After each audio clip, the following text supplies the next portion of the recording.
बढ़ते आगे रुक कर लेंगे महेंद्रगढ़ का, जहां बीजेपी की तरफ से विजय संकल्प रैली आयोजित की गई है और इस दौरान हरियाणा के मुख्यमंत्री नायब सिंह सैनी पहुंचे हुए हैं, जनसभा को संबोधित कर रहे हैं। क्या कुछ कह रहे हैं, सुनवा देते हैं आपको। भारतीय जनता पार्टी के लोकप्रिय प्रत्याशी जो तीसरी बार आप सबके आशीर्वाद से कमल का फूल खिला करके नरेंद्र मोदी जी को तीसरी बार प्रधानमंत्री बनाने वाले हैं, ऐसे हमारे लोकप्रिय प्रत्याशी आदरणीय धर्मवीर जी, जो लोकसभा में मेरे साथी भी रहे हैं, अभी भी हैं, और जो आवाज महेंद्रगढ़ भिवानी की कोई भी समस्या आपकी आती थी, धर्मवीर जी मजबूती से सरकार के समक्ष आपकी आवाज बन करके लोकसभा के अंदर रखते हैं। ऐसे हमारे मजबूत प्रत्याशी चौधरी धर्मवीर जी। आज के कार्यक्रम के आयोजक भारतीय जनता पार्टी के वरिष्ठ नेता, अभी मैं पिछले दिनों पार्टी के जब अध्यक्ष के नाते जिम्मेवारी दी गई थी, तब भी इसी स्थान के ऊपर आया था और मैंने कहा था कि हमारे बहुत ही वरिष्ठ नेता हैं, इनका आशीर्वाद वह हमारे सर के ऊपर रहता है। लंबे समय से इन्होंने हमें लगातार अपने आशीर्वाद से आगे बढ़ाया है।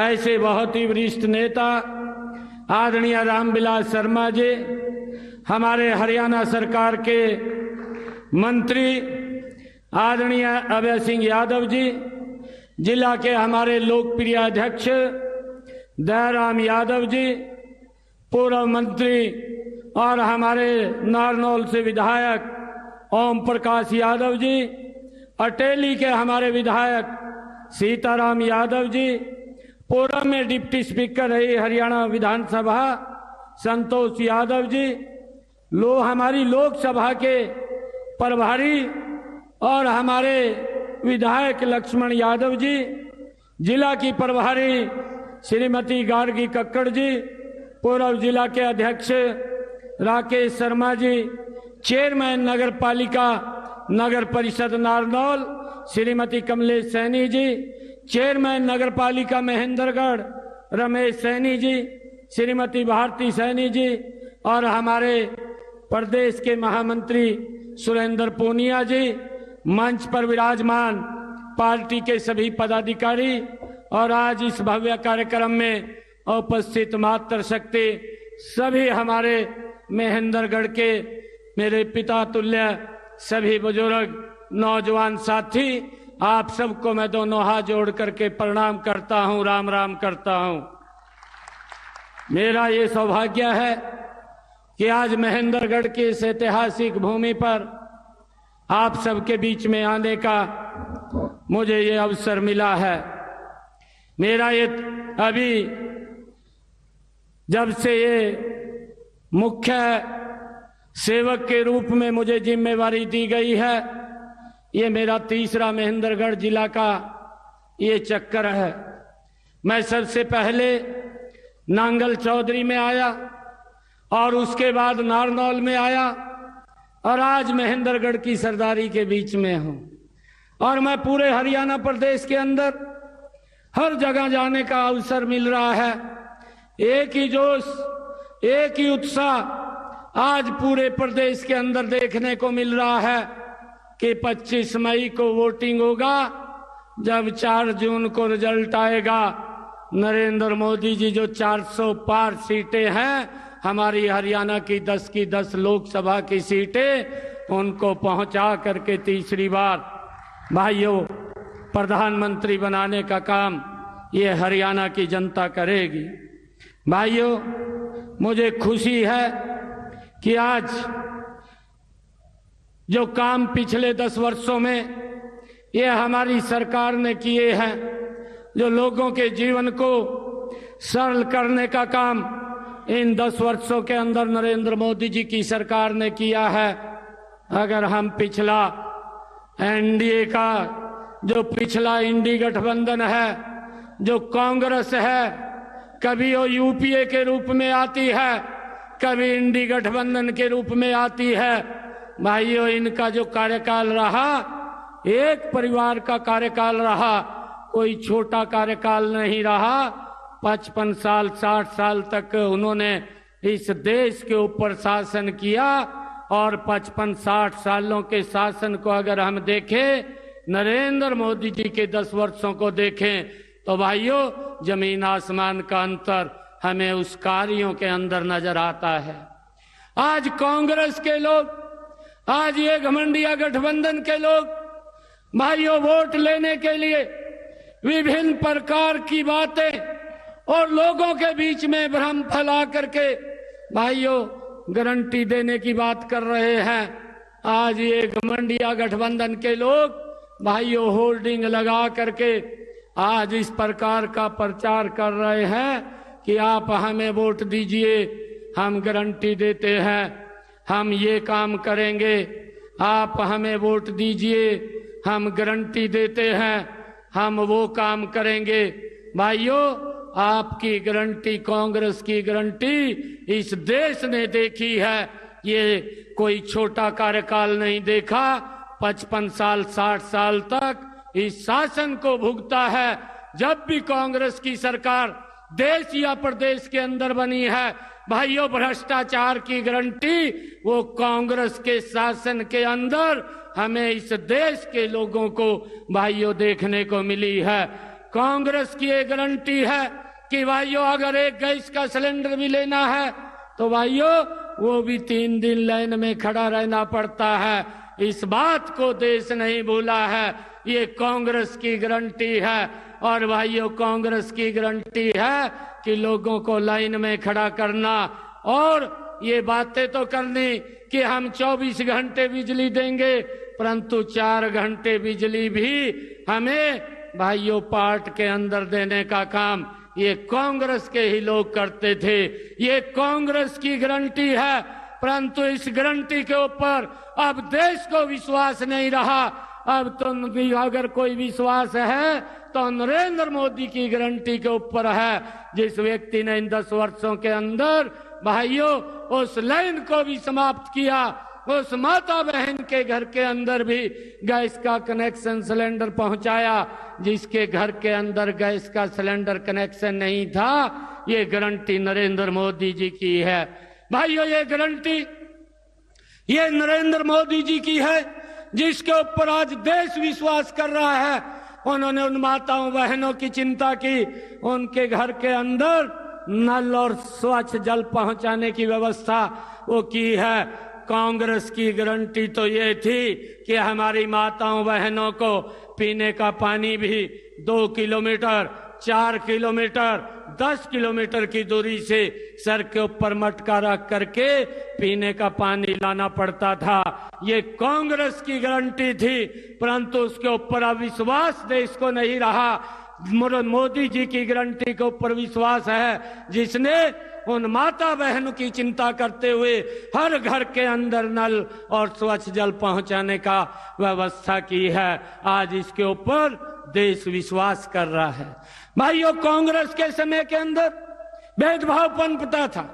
आज उस भेदभाव को भी हमारी इस डबल इंजन की सरकार ने उस भेदभाव को भी समाप्त किया है। मुझे ध्यान में है ये महेंद्रगढ़ की सरदारी बैठी है। भाइयों कांग्रेस की सरकार थी, ये बोलते थे कि हम काम करेंगे, परंतु एक ही क्षेत्र तक विकास सिमट करके रह जाता था। महेंद्रगढ़ नारनौल तो देखता ही रहता था। ये कांग्रेस के समय में होता था। चाहे भाइयों बच्चों को नौकरी की बात होती थी, भाइयों एक नौकरी के लिए भी पूरे गांव को बच्चे को लेकर के भाइयों चक्कर काटने पड़ते थे। कभी चंडीगढ़ जाते थे, कभी कहीं जाते थे, परंतु भाइयों नौकरी नहीं लगती थी, भ्रष्टाचार होता था। ये कांग्रेस के समय के अंदर है कि एक गरीब माँ का बेटा, भाइयों गरीब बाप का बेटा वो ये सोच भी नहीं सकता था कांग्रेस के शासन के अंदर कि हरियाणा सरकार की नौकरी लग जाएगा। अपने ही कुछ चहेतों को नौकरी दे करके भाइयों पूरे हरियाणा प्रदेश के लोगों को भाइयों उनके हालात के ऊपर छोड़ने का काम ये कांग्रेस के लोग करते थे। परंतु इस डबल इंजन की सरकार ने वो सम्मान वो युवाओं का भी बढ़ाने का काम किया। युवाओं के साथ साथ माँ बाप का भी विश्वास आज ऊंचा हुआ है कि आज इस सरकार के अंदर बिना पर्ची बिना खर्ची के युवाओं को रोजगार देने का काम इन 10 वर्षों के अंदर हमारी ये डबल इंजन की सरकार ने किया है। भाइयों हमने इस बात को भी समझना है। भाइयों ये भूमि ये वीरों की भूमि है। ये हरियाणा हमारे वो नौजवान भाई जो हमारी रक्षा सुरक्षा के लिए दिन रात बॉर्डर के ऊपर खड़े होते हैं। भाइयों कांग्रेस ने उनके साथ किस प्रकार का व्यवहार किया। हमारे अभी सैनिक भाई सम्मान करने के लिए आए थे और ये नरेंद्र मोदी जी है। जब 2014 के अंदर नरेंद्र मोदी जी भाइयों रेवाड़ी की इस पवित्र ऐतिहासिक भूमि के ऊपर आए थे और उन्होंने वहां पर कहा था कि जब मैं मुख्य सेवक के रूप में इस देश की सेवा करने के लिए बैठूंगा तो मैं पहली कलम से सैनिकों को 1 पेंशन 1 रैंक देने का काम करूंगा। भाइयों ये कांग्रेस इंडी गठबंधन के लोग अगर आज अपना मैनिफेस्टो भी निकालते हैं, ये राहुल गांधी दिल्ली में बैठ करके भाइयों प्रेस के माध्यम से बोलता है कि हम न्याय देंगे।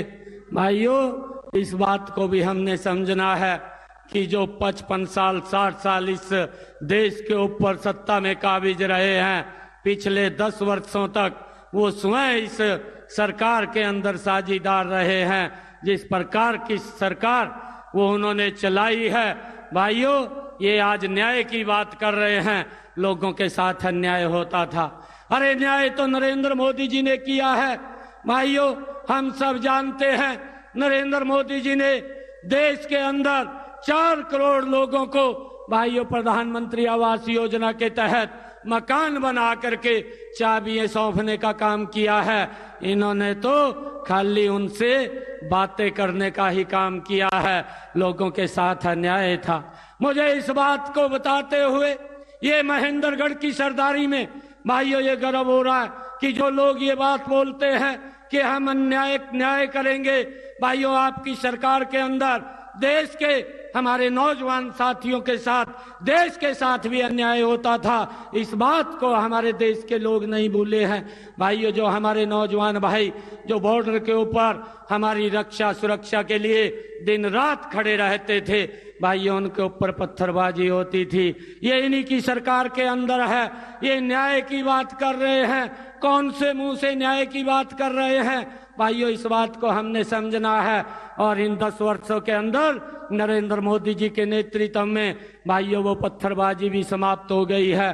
पत्थरबाजी तो समाप्त हो गई है, परंतु वो पत्थरबाज भी दिखाई नहीं देते हैं। भाइयों ये सुरक्षा का बहाव इन 10 वर्षों में देश को देने का काम ये नरेंद्र मोदी की सरकार ने किया है, जो न्याय देने का काम किया है। परंतु कांग्रेस के लोग भाइयों अन्याय किया है देश के साथ। इस बात को हम सब समझते हैं। इन 10 वर्षों के अंदर भाइयों मैं ये भी देखता हूं कि देश विकास की गति के ऊपर कितनी गति से आगे बढ़ा है। निर्णय हम सब ने करना है। हाँ यहाँ पर महेंद्रगढ़ की सरदारी बैठी है। मुझे ये ध्यान में है कि अगर महेंद्रगढ़ से चंडीगढ़ जाना होता था तो यहाँ से 8 घंटे 9 घंटे का समय लगता था, परंतु देखते ही देखते इन्हीं 10 वर्षों के अंदर नरेंद्र मोदी जी के नेतृत्व में ऐसी सड़कों का निर्माण हुआ है कि आज महेंद्रगढ़ से मात्र 4 घंटे के अंदर भाइयों चंडीगढ़ पहुंच जाते हैं। ये भाइयों कमाल अगर हुआ है ये आपकी वोट के कारण हुआ है और देश के लोगों के जीवन का सुगम और सरल करने का काम इन्हीं 10 वर्षों के अंदर ये नरेंद्र मोदी की सरकार ने किया है। भाइयों चाहे कोरोना का संकट आता है, कोरोना के संकट के अंदर भी ये सरकार देश के लोगों के साथ भाइयों कंधे से कंधा मिला करके खड़ी रहती है। आदरणीय प्रधानमंत्री जी ने कहा कि जब ये कोरोना का संकट आया कि देश के 140 करोड़ लोग उनकी चिंता करना ये मेरी सरकार का दायित्व है और एक एक जान बचाना ये हमारी सरकार की प्राथमिकता है। और भाइयों, मात्र 8 महीने के अंदर एक वैक्सीन नहीं 2 वैक्सीन का निर्माण किया और 220 करोड़ डोज फ्री में देश के लोगों को लगाने का काम ये नरेंद्र मोदी की सरकार ने किया है। भाइयों, ये घमंडिया गठबंधन के लोग, हमें इस बात को भी समझना है कि जब ये वैक्सीन का निर्माण हुआ ये किस प्रकार की बयानबाजी करते थे। भाइयों, ये बोलते थे अपने को तो वैक्सीन कमरे में बैठ के लगवाई और बाहर निकल करके मीडिया के सामने बोलते हैं कि ये वैक्सीन ये मोदी वैक्सीन है, इसको मत लगवा लेना, अगर वैक्सीन लगवाएंगे तो जान चली जाएगी। भाइयों, इस प्रकार का दुष्प्रचार करने का काम ये इन कांग्रेस के घमंडिया गठबंधन के लोगों ने किया है। भाइयों, इस बात को भी समझना है, जो लोग देश के लोगों के जीवन के साथ भाइयों खेलने का काम करते हैं, दूसरी तरफ नरेंद्र मोदी जी एक एक जान बचाने के लिए काम करते हैं। और भाइयों, उन्होंने देश के 80 करोड़ परिवारों को इस बात को सुनिश्चित किया है कि इस कोरोना के संकट के अंदर एक भी व्यक्ति भूखा पेट न सोए। भाइयों, उसकी व्यवस्था उसके घर के अंदर राशन पहुंचा करके ये नरेंद्र मोदी जी ने की है। भाइयों, इस बात को समझना है, ये सरकार ये काम करने वाली सरकार है।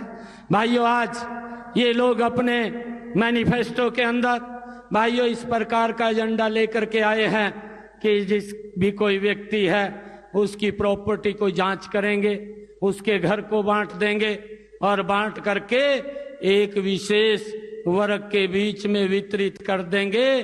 जो इनकी मंशा है, जो इनके प्रधानमंत्री बोलते थे कि इस देश के संसाधनों के ऊपर सबसे पहला अधिकार अल्पसंख्यकों का है, ये इनकी सोच इस मैनिफेस्टो के अंदर ये देश के सामने आई है। और भाइयों, अभी हम देखते भी हैं कि इन्हीं की सरकार ने अभी भाइयों कर्नाटक के अंदर जिस प्रकार से एक विशेष वर्ग को भाइयों ओबीसी के अंदर शामिल करने का भाइयों कार्य किया है, ये निंदनीय है। भाइयों, यहाँ तो देश के 140 करोड़ लोगों की चिंता की जाती है, 140 करोड़ लोगों के लिए योजना बनती है, परंतु इनकी जो सोच है कि एक विशेष